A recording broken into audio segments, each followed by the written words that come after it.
오늘은 신구약 중간사 특강으로 함께 나누도록 하겠습니다. 말라기에서 그리스도까지라는 부제목으로 나누고자 합니다. 먼저 성경을 몇 군데 함께 읽겠습니다.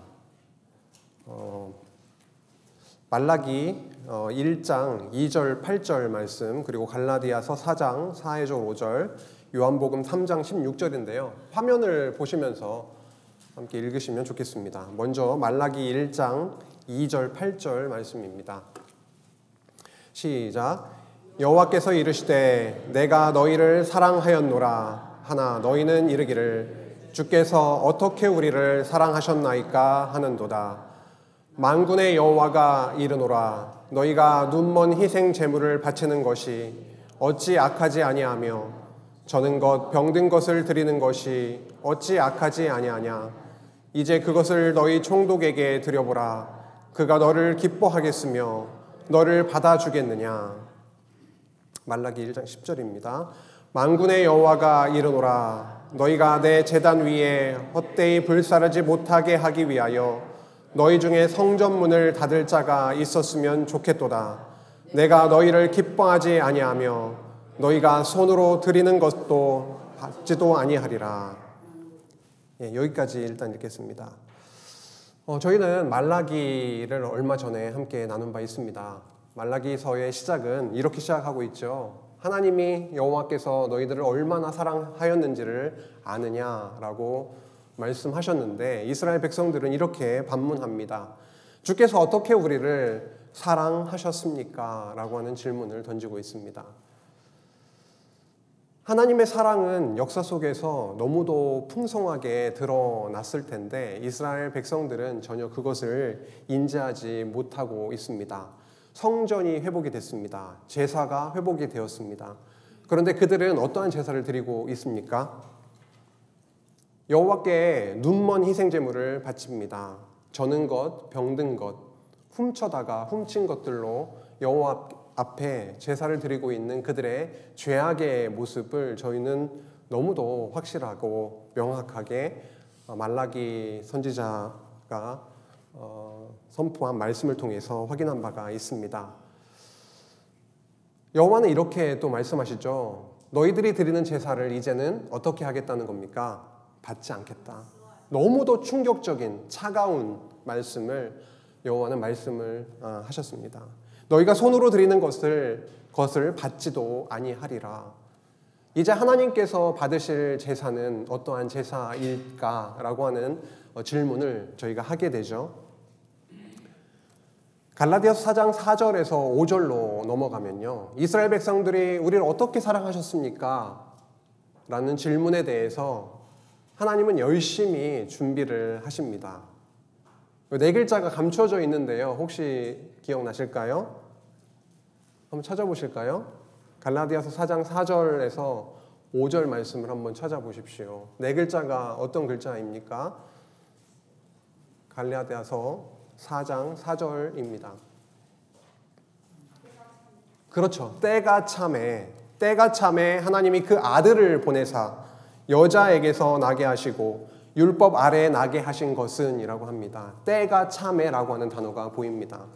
하나님은 말라기 선지자 이후에 400여 년의 시간을 두시고 때가 참에 그 아들을 이 땅에 보내셨다고 말씀을 하고 계십니다. 이스라엘 백성들이 광야 40년을 돌게 됩니다. 그 전에 어디에서 400년을 있게 됩니까? 애굽에서, 이집트에서 400년이라는 시간, 때가 참에 그 400년의 시간을 뒤로 하고 출애굽해서 40년 광야 생활을 하게 됩니다. 40년 역시도 하나님께서 약속하신 시간이죠. 때가 참에 가나안 땅으로 진입을 하게 되죠. 말라기 선지자 이후에 하나님께서 작정하신 그 때가 차니까 그 아들을 보내사 여자에게서 나게 하시고 율법 아래에 나게 하신 것은 율법 아래에 있는 자들을 속량하시고 우리로 아들의 명분을 얻게 하려 하심이라. 우리를 아들 삼기 위해서 하나님이 작정하신 그 때가 차니까 누구를요?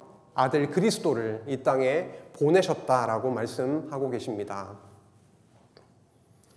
이스라엘 백성들이 뭐라고 질문을 했었죠? 말라기 1장 2절에 하나님 여호와여 우리를 어떻게 사랑하셨습니까? 라고 하는 질문에 대해서 요한복음 3장 16절은 이렇게 말씀해주고 있습니다. 함께 읽어보겠습니다. 시작.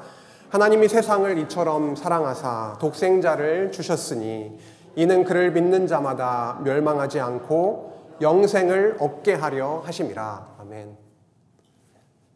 아들 예수 그리스도를 이 땅에 보내셔서 너희들로 하여금 영생을 얻게 하려고 아들을 삼으려고 그러셨다라고 하는, 내가 이렇게 사랑했다라고 하는 대답을 해주시고 있음을 저희들 확인하게 됩니다. 때가 참에 그 400여 년의 그 때를 어떻게 하나님께서 섭리해 나가셨는지를 오늘 함께 나누고자 합니다. 전체 목차를 쭉 보시면은요, 400여 년의 시간이 성경에서도 근거가 있는지를 먼저 살펴보고 그 시간 동안 어떤 일이 있었는지를 간략하게 프리뷰한 다음에 지정학적인 위치도 살펴보고 그 이후에 흘러가는 제국의 역사를 보겠습니다. 바벨론, 바사, 헬라 다음에 하스몬 왕조 시대가 있고요. 그 다음 로마 시대로 지나서 결국 예수 그리스도가 로마 시대에 오시게 되는 것입니다. 하나님께서 하나님 나라를 언약하시고 그 나라를 위해서 어떤 준비를 하셨는지를 가장 마지막 부분에 확인하면서 결론을 맺고자 합니다. 성도님, 말라기 4장 6절을 한번 찾아보시겠습니까? 말라기, 구약 성경의 가장 마지막 장의 절이죠. 말라기 4장 6절을 한번 찾아보시겠습니까? 찾으셨나요? 크게 한번 읽어볼까요? 시작. 그가 아버지의 마음을 자녀에게로 돌이키게 하고 자녀들의 마음을 그들의 아버지에게로 돌이키게 하리라. 돌이키지 아니하면 두렵건대 내가 와서 저주로 그 땅을 칠까 하노라 하시니라. 넘겨서 마태복음 1장 1절로 가보실까요? 1장 1절 읽겠습니다. 시작. 아브라함과 다윗의 자손 예수 그리스도의 계보라. 말라기 4장 6절에서 마태복음 1장 1절을 넘기는 데 시간이 얼마나 걸리셨습니까? 한 1초도 안 걸렸을 겁니다. 0. 몇 초 되겠죠. 근데 평소에 우리가 구약에서 신약을 이렇게 넘어가면서 말라기 4장 6절에서 마태복음 1장 1절로 이렇게 넘기시면서 어떤 생각을 하시면서 그동안 넘기셨어요? 아, 곧바로 예수 그리스도의 오심. 와, 할렐루야, 아멘. 너무 감사하죠. 구약에 언약하신 하나님의 아들 그리스도, 그 메시아를 아브라함과 다윗의 자손 예수 그리스도의 계보라라고 하면서 시작하는 마태복음으로 연결되니까요. 너무 은혜의 말씀은 맞습니다. 그런데 이 넘어가는 이 찰나를 저희들 그동안 이 시간이 0. 몇 초의 우리의 물리적인 이 넘기는 시간이 400여 년이나 됐을 거다라는 생각을 항상 하셨는지 모르겠습니다. 예수님은 하나님께서 정하신 그 때가 차야 오실 수 있었어요. 그 때가 참에 오셨습니다. 그 때가 되기까지 어떠한 일이 있었는지를 오늘 함께 보고자 하는 겁니다. 이 사이가 400년 정도가 되는 겁니다. 이 사이에 도대체 무슨 일들이 있었을 것인가 라고 하는 거죠.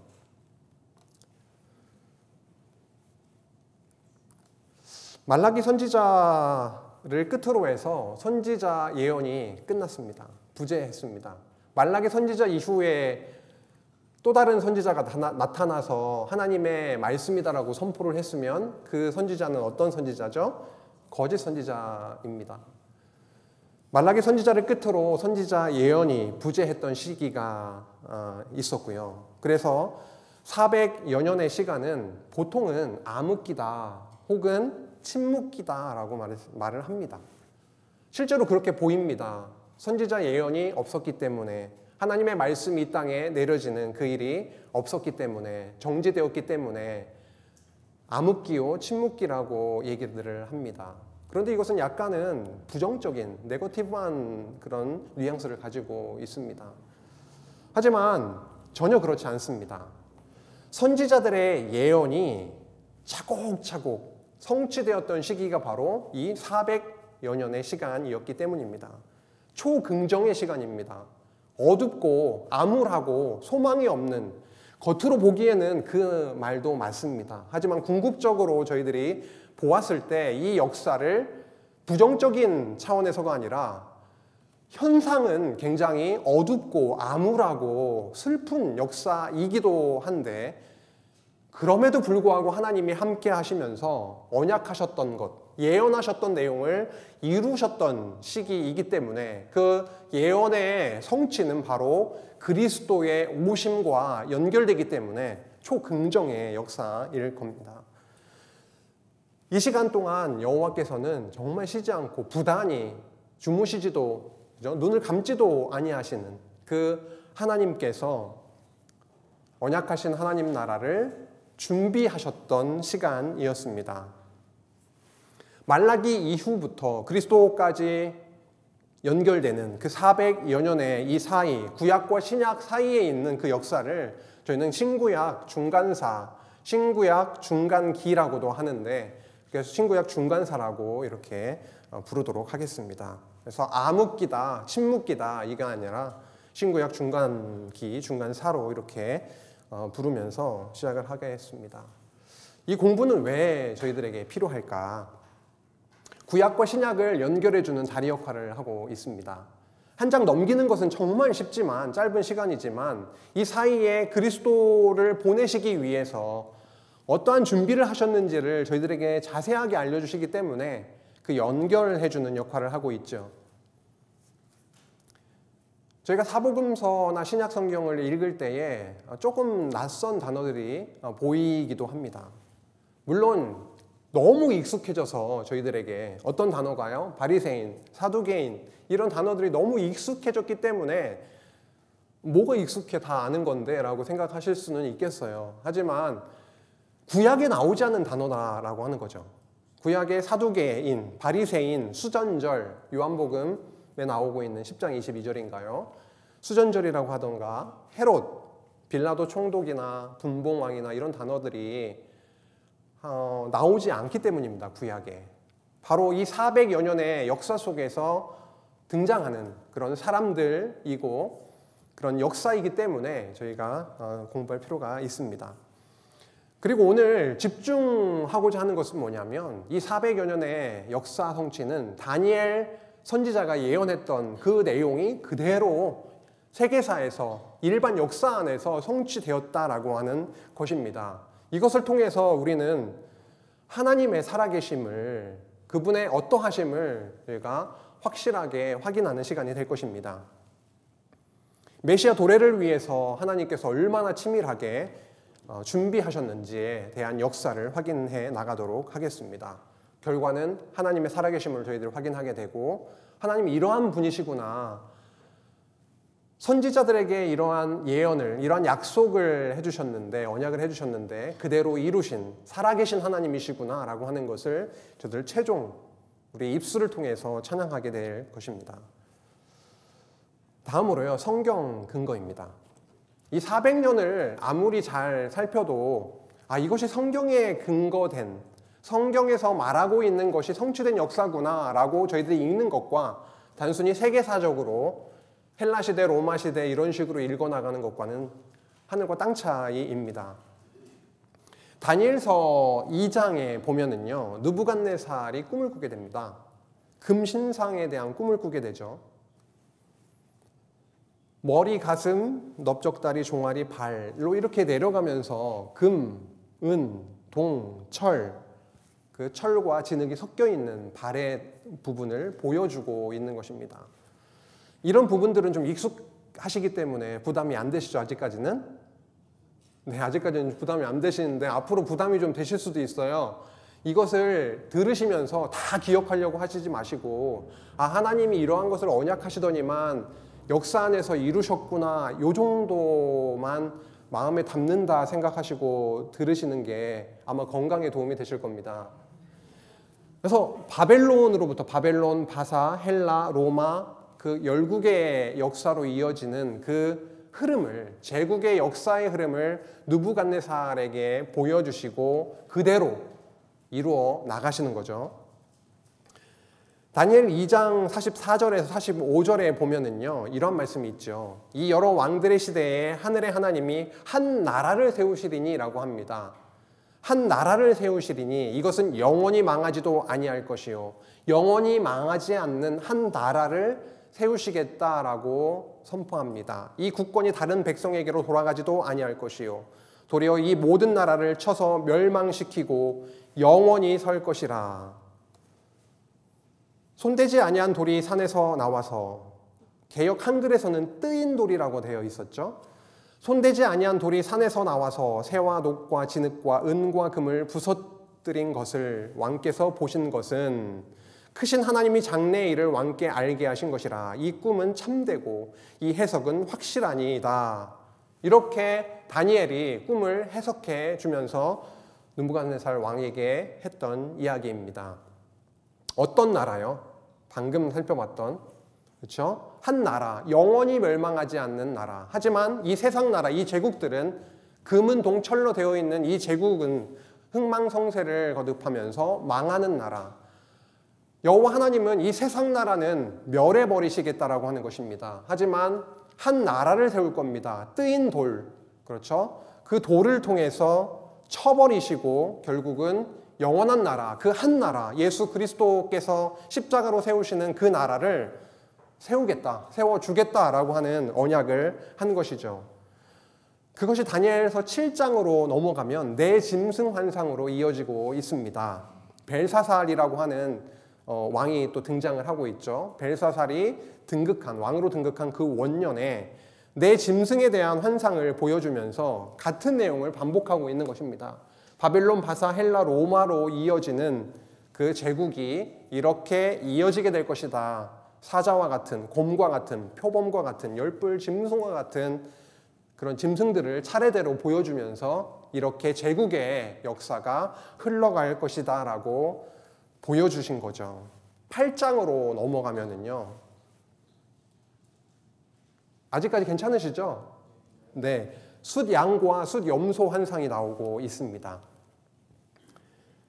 이 내용은 뭐냐면요, 벨사살 왕 때 보여주신 건데요, 이것은 숫양과 숫염소가 나오고 있는데요, 메데 바사 제국에서 헬라 제국으로 전환될 것을 이야기하고 있습니다. 결국은 숫양은 메데 바사이고요, 숫염소는 어디죠? 헬라 제국을 의미하는 거죠. 그렇게 바뀌게 될 것이다. 제국이 멸망하고 새로운 제국이 세워질 것이다 라고 하는 겁니다.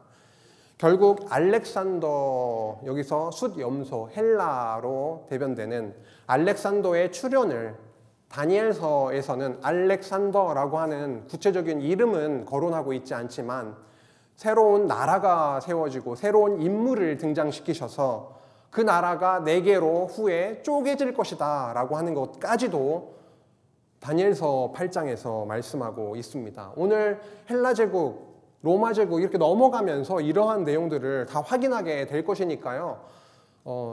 조금만 기다려 주세요. 그리고 4개의 나라로 이렇게 쪼개져요. 그 4개의 나라 중에서 한 나라가 부상이 됩니다. 그 중에 또 작은 한 뿔이 나오게 되는데요. 그게 바로 저희가 한 번 이상은 들어보셨을 것 같은데요. 안티오쿠스 4세 에피파네스라고 하는 시리아 셀루코스 왕조에 속해 있는 그 왕이 출현을 하게 된다. 그 왕이 바로 유다를 박해하게 되는 아주 지독한 왕입니다. 이러한 내용까지도 다니엘서 8장에 나와 있고요. 11장으로 넘어가면 남방왕과 북방왕의 전쟁에 대해서 이야기를 해주고 있습니다. 아주 많은 양을 쓰고 있죠. 150년 동안 북방 셀루쿠스 왕조와 남방 프톨레미 왕조가 전쟁을 하게 되는데요.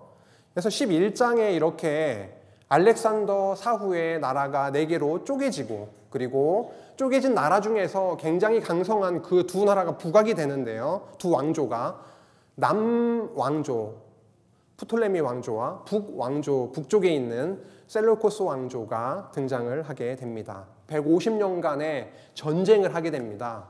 처음에는 남방왕 프톨레미가 우세했다가 시간이 지나면서 북방 셀루코스 왕조가 더 우세하게 되는 것이 쭉 11장에 나오고 있습니다. 물론 자세한 사람 이름이 거론되고 있지는 않지만 전체적인 역사의 흐름이 자세하게 다니엘서 11장에 소개되고 있습니다. 결국은 북방왕 중에 한 왕 안티오쿠스 4세 에피파네스를 나타나게 하셔서 출현하게 하셔서 성전을 더럽히고 매일 드리는 제사를 폐하고 멸망하게 하는 가증한 것을 성전에 세우게 하는 그 일을 먼저 예언케 하셨던 것입니다. 11장 31절에 나오고 있는 것이죠. 이게 오늘 다니엘서의 그 근거를 일부만 본 거지만요. 오늘 제가 이 특강을 준비하면서 그간 살펴본 바에 의하면 다니엘서뿐만이 아닙니다. 에스겔서도 그렇고 여러 선지서에서 이 400년의 역사에 관한 내용을 예언하고 있더라고요. 오늘은 조금 더 좁혀서 다니엘을 중심으로 살펴보는 것이구나 그렇게 생각하시면 정확하게 맞습니다. 다음으로 넘어가겠습니다. 그러면 400년 동안 어떠한 일이 있었을까? 도대체 오늘 앞에 서 있는 제가 성도님들과 나누고자 하는 내용이 단순히 세계사를 나누고자 하는 건 아니겠죠. 저 역사에 너무 약해가지고 이번에 너무 고생을 했는데 역사 전공자들이 생각을 하면 별것 아닐 수 있겠는데 제가 이번에 이 제국들을 넘나들며 보다 보니까 이 내용이 저 내용 같고 저 내용이 이 내용 같고 막 혼선도 있고 막 그랬었는데요. 어쨌든 오늘 제가 나누고자 하는 것은 각 제국의 역사 단순한 세계사를 나누고자 하는 것은 아닙니다. 나누고자 한다면 세계사를 주장하셨던, 쥐고 인도하셨던, 섭리하셨던 하나님에 대해서 나누고자 하고 그 세계사의 섭리가 바로 그 400년의 섭리가 의미 없는 400년이 아니라 예수 그리스도, 언약하신 하나님의 아들을 이 땅에 보내시기 위해서 너무도 치밀하게 하나님께서 준비하신 시간이다라고 하는 그것을 나누고자 하는 것입니다. 제국의 흥망성쇠에 대해서 나오고 있죠. 네모칸은 지금 제가 보여드릴 수가 없습니다. 성도님들이 한번 생각을 해보세요. 두 번째로 디아스포라 유대인들이 남유다가 멸망을 하고 바벨론으로 70년 포로로 잡혀가게 되고 그 이후에도 세계에 흩어져서 디아스포라, 흩어진 유대인들이 살아가게 되죠. 그들은 어느 장소를 중심으로 해서 살아가게 됐습니다. 무엇을 형성하게 됐던 거죠. 헬라 시대 때 알렉산더 대왕이라고 하죠. 저희들 대자를 일부러 뺐어요. 하나님만 진짜 대왕이신데 세계사에서 자꾸 대왕 그래가지고 제가 기분 나쁘실 분이 계실 수는 있겠는데요. 제가 대자는 일단 뺐습니다. 하나님만이 정말 대왕이시다라는 그 의미로 알렉산더 왕, 그 알렉산더 왕을 통해서 이 세계를 통일을 합니다. 많은 영토를 확보를 해서 어떤 지리적으로 확장을 하고 통일하는 것도 있지만요. 오늘 정말 중요한 것은 뭐뭐를 통일했다라고 하는 부분이 너무 중요합니다. 그 다음에 헬라 시대 때 프톨레미, 아까 남방왕 나왔었죠. 프톨레미 왕조 때에 구약 성경을 헬라어로 번역하는 사건이 일어납니다. 그것을 인역 성경이라고 하죠. 로마 시대 때에 그 전역에 도로가 답을 얘기했네요. 이런 경우도 있겠네요. 저녁에 길이 도로니까요. 길을 닦습니다. 로마의 도로에 대한 부분이 나오고 있습니다. 이건 또 어떠한 의미, 400년 그리스도가 오시기를 준비하는 것과 어떠한 관계가 있을까라고 하는 것이고요. 400년 동안 저희들이 잘 살펴보면 이스라엘이 밟힙니다. 제국들에 의해서 엄청난 핍박과 고난을 당합니다.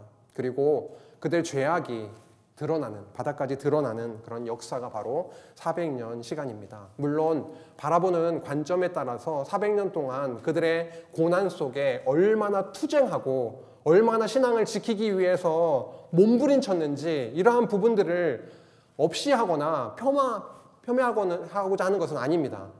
하지만 이 시간 동안에 그들이 신앙을 지키고자 하는 몸부림 속에 있었던 것도 맞지만 동시에 그들의 죄악이 많이 드러났던 시간이었다라고 하는 것입니다.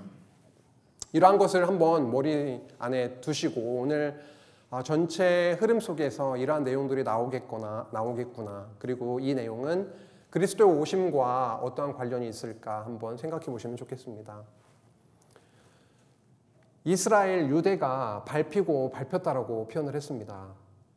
왜 밟히고 밟혔을까? 강대국, 그 제국들에 의해서 왜 어려움들을 당할 수밖에 없었을까라고 하는 것인데요. 그것은 이스라엘이 어디에 위치하고 있는지를 저희들이 확인하면 금방 알 수가 있습니다. 여기가 이스라엘이죠. 여기 아래가 애굽, 이집트입니다. 이쪽이 그리스, 로마, 그리고 아수르, 페르시아, 바벨론. 저희들이 잘 알고 있습니다. 그림은 이렇게 가까이 그려져 있는데요. 여기가 굉장히 먼 거 아시죠? 굉장히 이격되어 있습니다. 이 한 장에 이 그림을 그리신 분이 한 장에 표현을 하다 보니까 가깝게 느껴지는데 굉장히 멀리 떨어져 있는 나라이죠.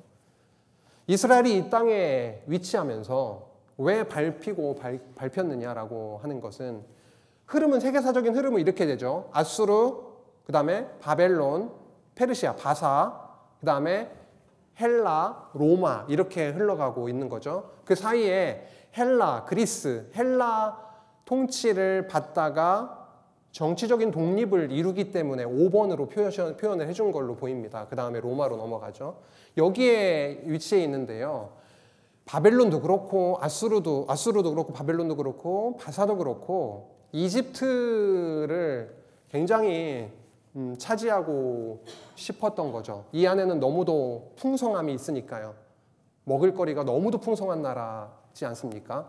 그래서 항상 아수르든 바사든 여기 이집트에 가려면 어디를 통과해야 됩니까? 이스라엘을 지나가야 되는 거죠. 이스라엘을 지나가야 되는 겁니다. 로마나 그리스, 헬라 같은 경우에도 지중해를 끼고 배를 이용해서 이쪽으로 갈 수도 있는 거죠. 배를 이용해서 이스라엘로 갈 수도 있는 겁니다. 하지만 그리스든 로마도 다 이 땅을 동방 원정을 하면서 쭉 이집트로 또 가면서 밟히게 되는 그 위치가 이스라엘이었습니다. 그러다 보니까 제국들이 융성할 때마다 밟히고 밟혔던 장소이고요. 그리고 아까 북 셀루쿠스와 남 프톨레미 왕조가 150년 동안 전쟁을 할 때 수없이 유린당하고 착취당하고 어려움을 당했던 그 위치가 바로 이스라엘, 유대의 땅이었던 것입니다. 그래서 이스라엘이라고 하는 이 위치, 이거 하나만으로도 그들은 큰 고난의 역사를 겪어야만 했구나라고 하는 것을 기억하게 됩니다. 이제 시작하겠습니다. 바벨론입니다. 좀 스피드하게 나가야 되겠네요. 바벨론 시대에는 보시면은 1차, 2차, 3차 포로로 잡혀가게 되죠. 여기 잘 기억하실 거고요. 그 다음 잡혀가서 디아스포라로 흩어져 살다 보니까 거기에 끌려간 사람들에게 있어서는 뭐가 없습니다. 아니요. 뭐가 없습니다. 오늘 이상하네요. 오늘 성전이 없습니다. 성전을 다 성전이 회파되고 바벨론 땅으로 가게 돼서 살다 보니까 성전 중심으로 살던 여호와 하나님께 나아갔던 그들이 성전이 없는 상태였고요. 그러다 보니까 10사람만 되면은 유대인 10사람, 남자 10사람만 되면은 회당을 세울 수가 있었는데요. 회당을 만들어서 그들이 모여서 신앙을 지키며 살아가게 됐던 것입니다. 그 안에서 했던 일들은 토라를, 구약 성경을 읽고 가르치고 필사하고 이런 진리를 하나님 신앙을 그렇게 유지해 나갔던 장소였죠. 그래서 고레스에 의해서 바벨론이 멸망당하고 귀환하게 되는 역사로 이어지게 됩니다. 바사로 넘어가겠습니다. 페르시아 굉장히 넓은 땅이죠. 여기 아시리아였을 때는 요만했었는데요. 페르시아는 굉장히 넓은 땅을 차지했었습니다. 고레스 칙령으로 인해서 수룹바벨을 중심으로 1차 귀환을 했죠. 에스라를 중심으로 2차, 느헤미야를 중심으로 3차 귀환을 했습니다. 이 내용은 에스라, 느헤미야 말씀을 통해서 저희들이 확인을 했죠. 그런데 이 바사 시대 때에, 페르시아 시대 때에 그리스가 자꾸만 커지고 그러니까요. 그리스, 헬라와 전쟁을 하게 됩니다. 그래서 이것을 페르시아 전쟁이라고 하는데요. 보면은 페르시아 전쟁을 1차, 2차, 3차에 걸쳐서 하게 되는데 다리오 왕 때 1차로 쳐들어가게 됩니다. 그런데 쳐들어가서 이 폭풍우 때문에 배만 300척 다 산산조각나고 후퇴를 하게 됐죠. 2차 전쟁으로 가게 되면은요, 그렇게 굉장히 유명한 전투, 마라톤 전투가 있죠. 그 마라톤 전투에서 페르시아가 완전히 참패를 하게 됩니다. 마라톤 전투에서 아테네가 승리를 하게 되는 거죠. 자세하게 설명은 좀 약하고요. 넘어가겠습니다. 그 다음에 다리오 왕과 지나고 나서 아하수에로 왕, 에스더서에 등장하고 있는 아하수에로 왕 때 3차 원정을 나가게 되는데요. 그때 그렇게도 세계 4차 해전에 속하나요? 3차 해전에 속하나요? 굉장히 중요하게 저희들이 알고 있는 살라미스 해전에서 완전히 패배하게 됩니다. 플라타이아 전투에서도 완전히 패배하게 되면서 바사의 힘이 완전히 쇠락의 길로 이렇게 나아가게 되었습니다. 페르시아 전쟁에서 승리하게 된 아테네 그리고 그리스 도시 국가들이 있었는데요. 도시 국가들이 페르시아가 다시 쳐들어오면 어떻게 하나라고 고민이 되지 않습니까? 그러는 과정에서 동맹을 맺게 됩니다. 델로스 동맹을 맺게 되고 자금을 모으게 돼요. 근데 그 자금에 욕심이 생긴 아테네가 그 돈을 유용을 합니다. 우리가 그동안 얼마나 많이 내가 큰 역할을 했느냐, 우리가 많은 피해를 입었다라고 하면서 파르테논 신전을 건축하기도 하고 그 당시에 굉장히 중요한 항구였던 고린도까지 지배하려고 하다 보니까 전쟁이 일어나죠. 그 전쟁이 바로 펠로폰네소스 전쟁인데요. 27년 동안 지속이 되었고, 물론 스파르타가 승리를 거두게 되었지만 상처만 남은, 완전히 종말로 가게 되는, 그리스 문명의 종말을 가져오게 되는 소모적인 전쟁으로 끝나게 됩니다.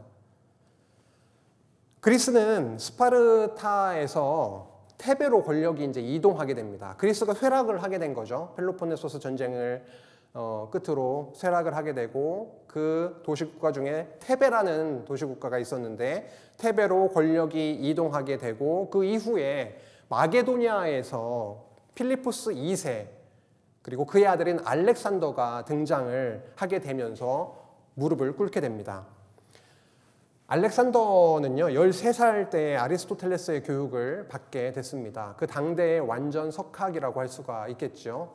철학자였던 아리스토텔레스의 교육을 받게 되고 헬레니즘에 대해서 접하게 되면서 세계 정복을 통해서 헬레니즘을 알리고자 하는 그런 마음을 가지게 됩니다. 근데 필리포스라고 하는 그 아버지가 테베로 잡혀갔었는데 그 테베에서 굉장한 전쟁 기술을 배워오게 됩니다. 그게 뭐냐면 팔랑크스 전술이라고 하는 겁니다. 보신 적이 있으실 거예요. 로마 이 영화 관련 로마 전쟁, 그 로마 군인과 관련되어 있는 전쟁을 보시면 굉장히 긴 창을 앞에 세우고 전진해서 싸우는 그 전술을 밀집 장창 보병대에 대해서 나오고 있는데요. 이것에 대해서 업그레이드를 시켜가지고 정말 엄청난 전쟁에서 승리를 이어가게 됩니다. 마게도냐에서부터 시작한 그 헬라가 전체를 다 이렇게 정복을 하게 됐던 거죠. 이 부분이 유대 땅인 것입니다. 유대 땅인 것이죠. 그래서 이 이소스 전쟁 이후에 이집트를 향해서 내려오면서 결국 이곳에 있었던 나라들 혹은 도시가 정복을 당하게 되는 것인데요. 알렉산더가 333년경에 BC 333년경에 다리오 왕과의 그 전쟁, 이소스 전쟁을 시작으로 해서 위에서 소아시아를 점령하고 두로와 가사 등을 단숨에 점령을 하면서 이렇게 내려오게 되는데요. 많은 곳에 알렉산더가 점령을 하면서 알렉산드리아라고 하는 도시들을 엄청나게 세웁니다. 한 70여 개의 알렉산드리아라고 하는 도시를 세우는데 가장 대표적인 것이 이집트의 알렉산드리아입니다. 이 알렉산드리아가 유대인들과 또 관련되어 있는 것인데요. 알렉산더의 정복 전쟁 중에 한 가지만 예를 들려고 합니다. 두로의 멸망에 대한 것입니다. 저는 이 부분을 보면서 하나님이 이렇게 성경에 자세하게 기록을 해놓으셨다는 것에 대해서 정말 놀라움을 거둘 수가 없었습니다. 두로에 대한 예언이 여러 곳곳에 선지서에서 되고 있는데요. 이 두로를 멸망시켰습니다. 두로는 이 옛 도시에는 육지에도 있지만 이 두로가 바다로 800m 정도 이격이 되어서 바닷속에 있는 섬과 같은 그런 도시였기 때문에 알렉산더에게 대항을 하게 됩니다. 근데 과거에 아수르 사네립도 와서 5년간 정복하려고 노력했지만 무산되었고요. 바벨론 느부갓네살 같은 경우에도 13년 동안 두로를 정복하려고 했지만 무산이 됐습니다. 하늘을 찌르는 거죠. 누가 우리를 정복을 할 수 있겠느냐라고 하는 거죠.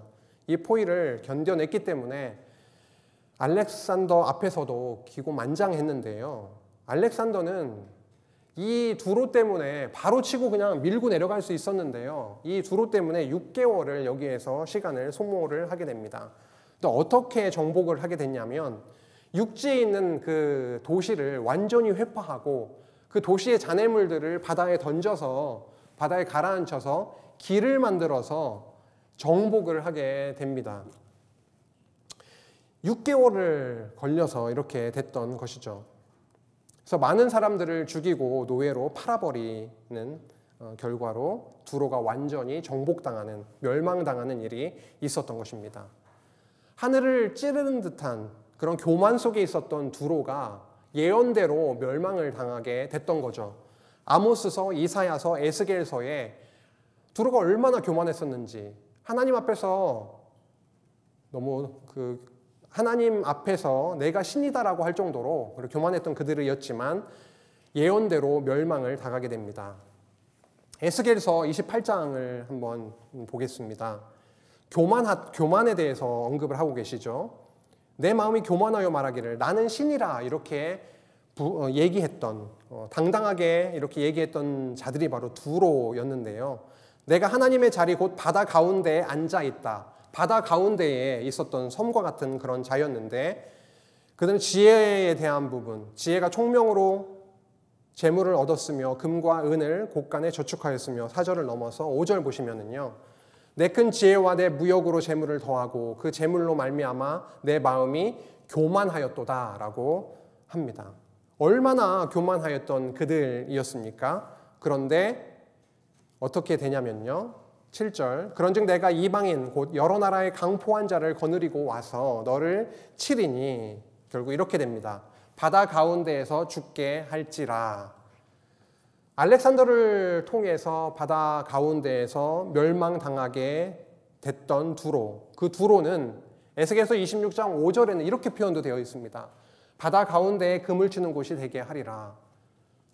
어느 누구도 정복할 수 없는 두로가 아니라 이제는 하나님이 보내신 이방나라 왕을 통해서 언약대로 예언대로 그렇게 정복되는, 멸망당하게 되는, 다니엘서의 주제가 세상 나라는 완전히 멸하시고 하나님의 나라, 성민 나라를 세우시는 여호와에 대해서 말씀하고 있는데요.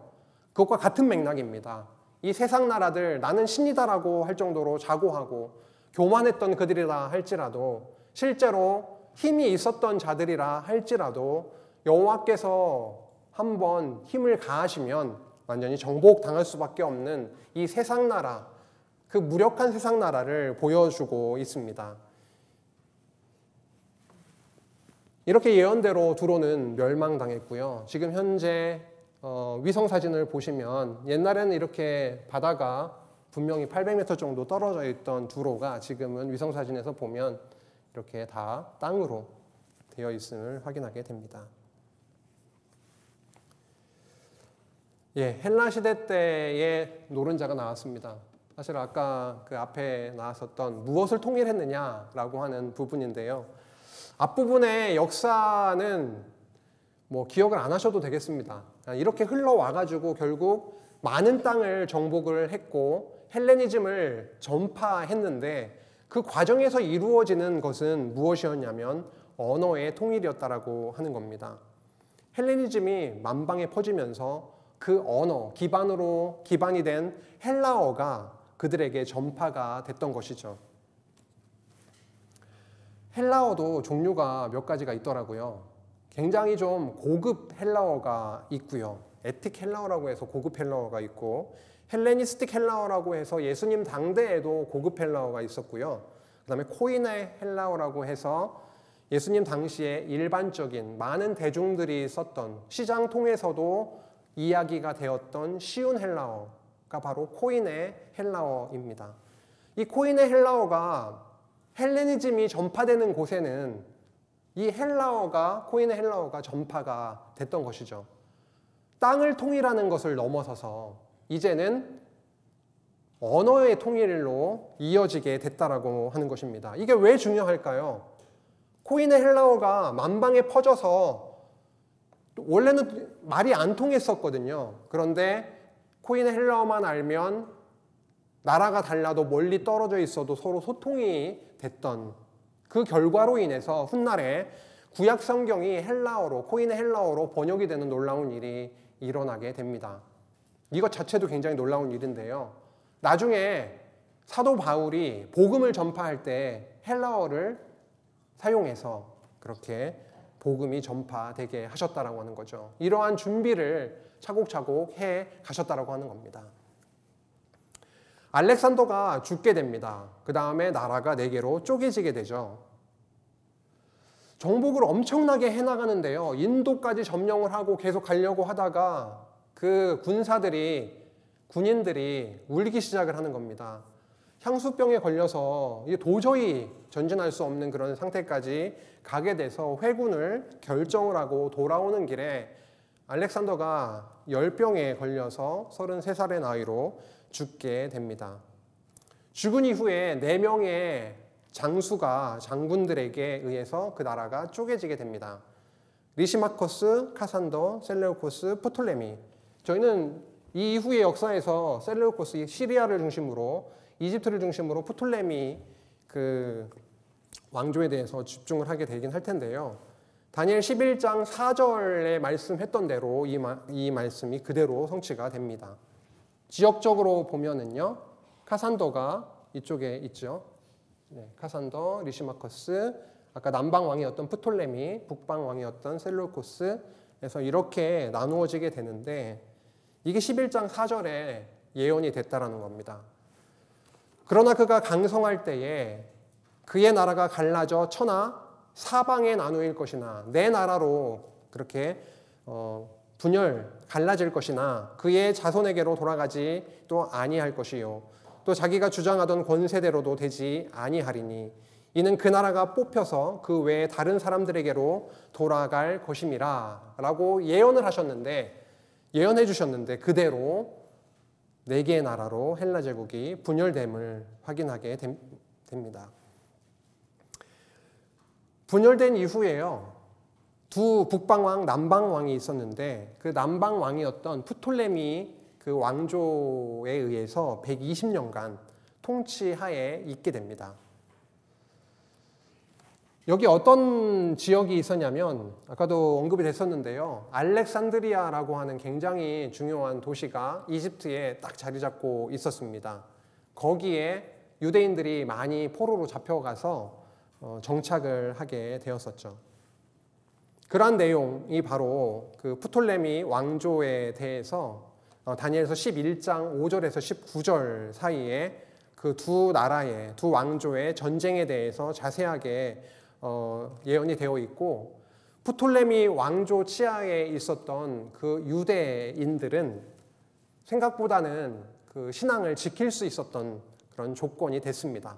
조공을 바치게 되면 종교와 문화적인 전통은 지킬 수 있도록 배려를 해주었던 거죠.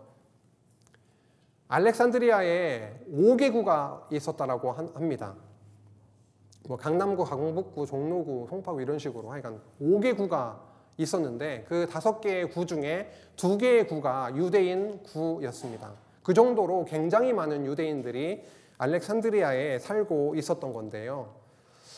그럼에도 불구하고 좀 아쉽고 좀 그 당대 사람들에게 있어서 좀 슬펐던 일은 뭐냐면 120년의 통치를 받고 몇 대가 지나다 보니까 자기 모국어를 자꾸만 잊게 되는 거죠.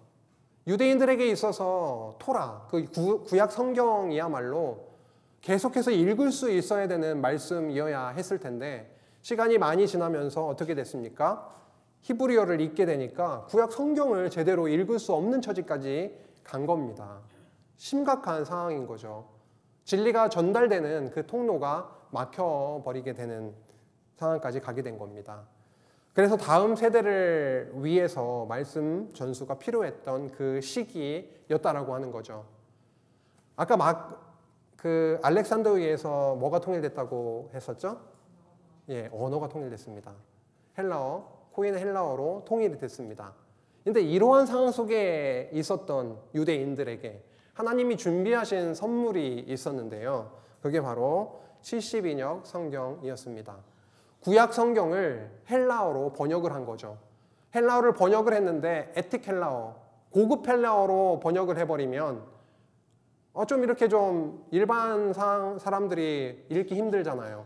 하나님이 코인의 헬라어로 이 구약 성경을 번역을 하게 하셔서 그 당대 헬레니즘 하에 있었던 모든 사람들이 글을 읽을 수 있으면 코인의 헬라어를 알게 되면은 구약 성경을 읽을 수 있는 길이 열리게 됐다라고 하는 것입니다.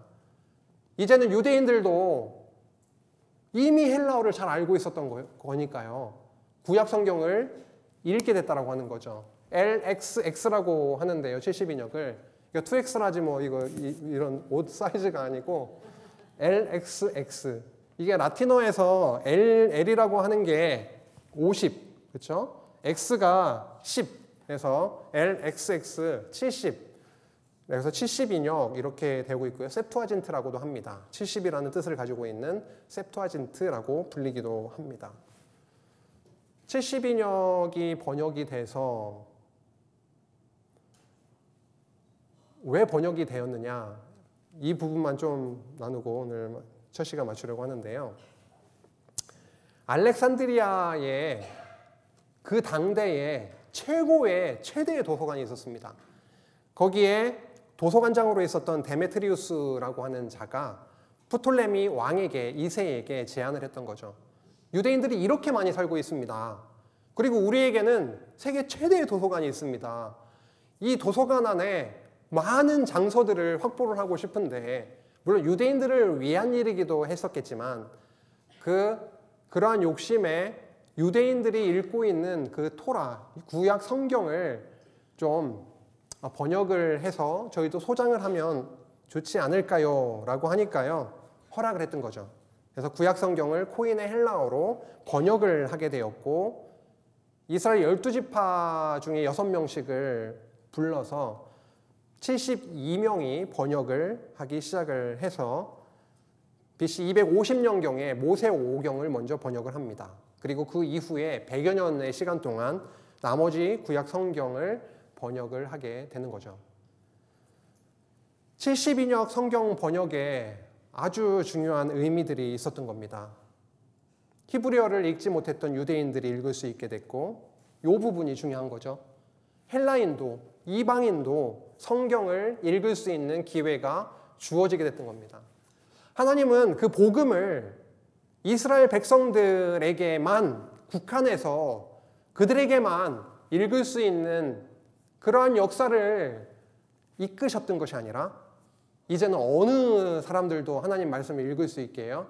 유대인뿐만이 아니라 헬라인도 이방인도 하나님 말씀을 접할 수 있는 그 길을 열어주셨던 것입니다. 그러다 보니까 성경을 읽어나가다 보면 이러한 단어가 나오더라고요. 전 이번에 알게 된 건데요. 하나님을 경외하는 사람들이라고 하는 단어가 성경을 읽다 보면, 신약 성경을 읽다 보면 나오고 있습니다. 훗날에 이들에게 복음이 전파가 됐던 것입니다. 먼저 유대인들에게 구약 성경을 번역해가지고 코인의 헬라어로 번역을 해서 그 말씀을 접하게 하시고 그 말씀을 통해서 여호와 하나님을 알게 하시고 그리고 그들의 신앙을 따라서 살게 하셨던 하나님을 경외하는 사람들이 준비되고 있었다라고 하는 것이죠. 그들이 어디에 가서 함께 생활을 하게 됐냐면 회당에 가서 유대인들과 함께 생활을 하게 됩니다. 나중에 복음을 들고 전파할 때 어디에 가서 전파하게 되냐면 회당에 가서 전파를 하게 되죠. 회당에 가서 복음을 전파했을 때에 유대인들은 오히려 조금 밀어내는 그런 느낌이 있었는데 오히려 하나님을 경외하는 사람들에게 복음이 전파되었을 때 이방인 출신의 하나님을 경외하는 자들에게 복음이 전파되었을 때 그리스도께로 돌아오는 그 역사가 엄청나게 있었던 것입니다. 그 예가 사도행전 13장 26절에서 27절 사이에 나오는 거죠. 형제들아 아브라함의 후손과 너희 중 하나님을 경외하는 사람들아, 경외하는 사람들이 같이 있었던 겁니다. 아브라함의 후손과 이거는 이제 유대인들을 얘기하는 거죠. 너희 중에 하나님을 경외하는 사람들아, 이 구원의 말씀을 우리에게 보내셨거늘 예루살렘에 사는 자들과 그들 관리들이 예수와 및 안식일마다 외우는 바 선지자들의 말을 알지 못함으로 예수를 정죄하여 선지자들의 말을 응하게 하였도다 라고 하면서 복음을 선포를 합니다. 그때 등장하는 자들이 바로 하나님을 경외하는 사람들이었는데 엄청난 수의 하나님을 경외하는 자들, 이방인 중에서도 하나님이 선택한 자들을 모으시는 그 역사가 코인의 헬라어를 기반으로 한 구약 성경의 번역본인 70인 성경을 통해서 하나님의 구약 성경 말씀이 헬레니즘 제국, 헬라 제국에 퍼져 있는 그 사람들에게 그게 읽혀지게 하셔서 하나님의 나라의 백성을 모으시고 계셨구나 라고 하는 것입니다. 그래서 시간이 더 지나면 진짜 그리스도를 보내시는 것이죠. 이 후반 역사는요, 조금 쉬었다가 두 번째 시간에 하도록 하겠습니다.